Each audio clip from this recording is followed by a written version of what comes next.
Sony is ending physical media production for PlayStation in January 2028, and people are giving all kinds of reasons online as to why they are sad or frustrated by this, while other people are asking why is there so much commotion around this announcement. So what I wanted to do today was at least give one of the reasons that I'm pretty frustrated to see this, and it comes down to actually more of the technology side throughout each generation for PlayStation and how they've worked to really evolve the storage medium that, to be honest, makes a game console feel like a game console. So that's what we'll do here today. If you guys enjoyed the video, hit the like button, subscribe if you're new. So you can see I jumped straight ahead to the PlayStation 5 generation, which we'll come back to this because we need to go back in time to the PS1 era, and this is a big deal when they first showed up with the PS1, and I specifically remember this since it did feel kind of futuristic compared to what we had been dealing with something like at the time, the N64 was coming out, but even like the Super Nintendo and the Sega Genesis and even the kind of the Saturn,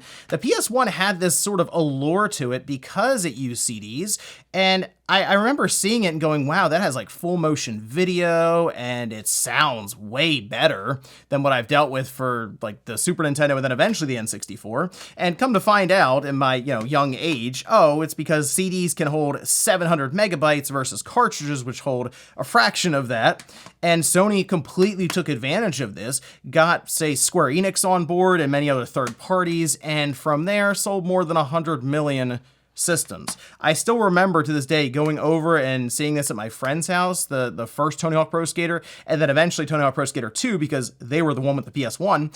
And when you would unlock the bail videos, that was incredible. It's like, man, they really do have full motion video on the PS1. And it was so different from the N64 because even wrestling games, the N64 wouldn't have the Titantron videos. It would just have images. Like, it'd just be still images that they paste together. And it worked for something like No Mercy because the gameplay was so good. But the presentation, the audio, everything around the PS1, even though it was technically weaker on paper than the N64, punched well above its weight, mostly because of CDs. I mean, it really was that big of a game changer, and it got Sony rolling along in the console space. So from there, of course, we went to the PS2, and it started out, I remember, with these blue bottom discs. These were CDs. So they still had CDs that they pressed games on for the PS2, but they did also have DVDs at the time, and it was massive. I mean, you had games that showed up that truly felt next gen. I mean, you had some insane titles, and a lot of that was about the DVD. And we know, of course, the DVD player was really starting to come around, and people realized, oh, the PS2 is a cheap DVD player, and it was actually pretty good at it. And you could just, out of the box, drop a disc in, watch a movie. On the original Xbox, you had to get a dongle that you plugged in. So there was an extra hoop you had to jump through. I think just for the, DVD licensing or whatever it was. There's a reason they sold that dongle to make up some of the cost on the back end.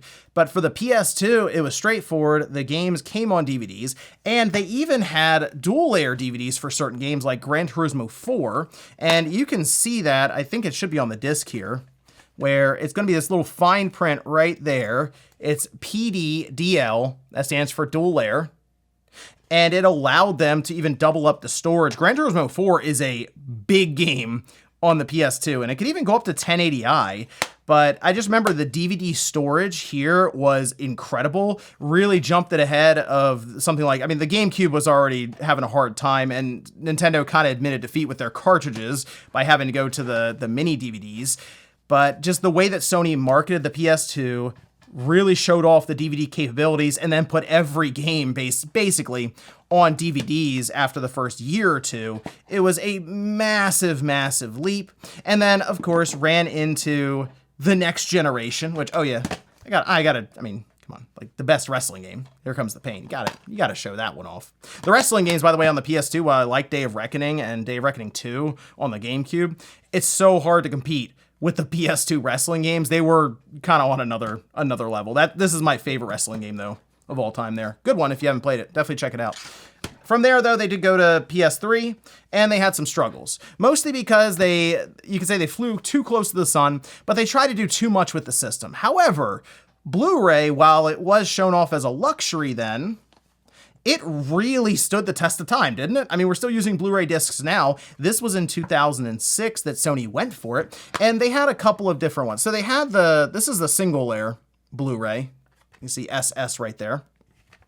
And Blu-rays allowed them to, for example, with something like Final Fantasy 13, have a large enough storage that an Xbox 360 game like this had 3 discs, I believe, 3 DVDs, but they were able to just put it on a single Blu-ray for the PS3. This one being a dual layer, you can see DL, and they started doing that for multiple games. So you had Resistance 3, Metal Gear Solid 4, which is still a classic. We'll have that off of the PlayStation 3 here soon enough, just another month or so, and I will be picking up that collection, but another dual layer. And there were just games that Sony was getting out that took advantage of the Blu-ray storage medium that the Xbox 360 just could not hang with unless they did multiple discs.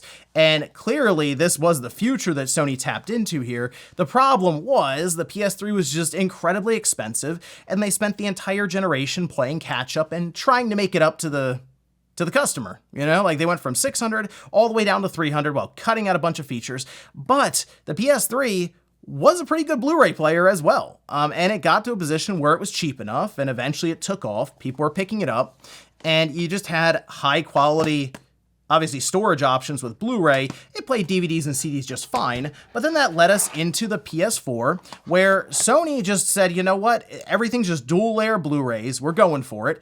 And now, so you have, say, Days Gone, which is 46 gigabytes, but then you'll have something like Concrete Genie that's 14 gigabytes. However, they will both use the dual layer format for Blu-ray. So you just had 50 gigabyte discs across the board for the PS4, whereas I guess with the PS3, kind of a grab bag. Some of the Blu-rays just had 25 gigabytes of storage with a single layer. Dual layer had 50 gigabytes, but you were just basically across the board with the PS4, 50 gigabytes, and that obviously also translated over to the Xbox One that decided, you know what, we're also just going to use Blu-ray from now on. But Microsoft didn't really evolve past that. The Xbox Series stuck with the 50 gigabyte Blu-rays. However, Sony didn't. They decided that they wanted to go up another level. So with the PS5, they went to the triple layer Blu-ray. And so that's why you have games like Horizon Forbidden West, for example, that has a 98 gigabyte storage requirement, and they're able to fit it on a disc like this that's 100 gigabytes of storage. Same with something like Saros. That one's an 85 gigabyte storage requirement. And now we're seeing games that show up that are 200 or they're almost 200 gigabytes in size, right? Like they're pretty large. Now we're seeing games where if they don't want to put it on 2 discs, they go ahead and they say, okay, there's 60 gigabytes on the disc, and then you have to download the other 100 or something. We've seen that, right? So the thing that's kind of disappointing to me is we see this evolution of these different game discs. PS1 to PS2 to PS3, PS4 to PS5, and you figure the next step up would be the PlayStation 6, and that was kind of my guess as well. I was like, okay, we'll go to the next generation, and they'll most likely go back to the 200 gigabyte Blu-ray, because believe it or not, in like 2007, this was being talked about. It has been almost 2 decades where the 200 gigabyte Blu-ray was being researched, and it seemed like by 2012, quad layer Blu-rays were going to be on the table at some point. So I figured that's what Sony was going to do. They were going to solve the current issue that we're seeing pop up,